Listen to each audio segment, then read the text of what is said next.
Lim. Sini, aku kat sini. Sini. Pukul 12 hang. Alamak. Boleh tak nampak aku depan ni je. Sampai aku tinggal. Lain kali tinggal otak. Aku tengah cari apa? kedai makan. Aku lapar. Aku bawa lah. Kau cari apa? Aku tengah tengok eskalator ni naik ke turun. Ni naik. Tu turun. Sana. Oh, susah nak bawa kau ni. Sini. Dah, aku dah tunjuk dah. Kau order dulu lah. Sekejap.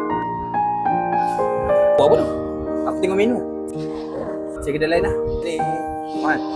Main game ni, aku power tau. Mana bola? Bola sana. Kau kena swipe dulu. Oh, swipe. Kau boleh main tak? Boleh. Kau dengan mata tak nampak tu. Nampak. Lubang kat tengah. Itu bawah. Kali ni bertepat lah. Atas. Okay. Adik aku lagi pandai main tau. 3 je pun hang.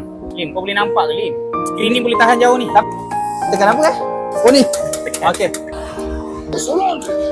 Belum. Kat kaki tu tekan. Tekan kaki. Kaki. Ah. Situ. Lim, kau tengok. Lim, sana skrin. Wah, pegang dah macam polis dah. Macam tak ada yang mati je.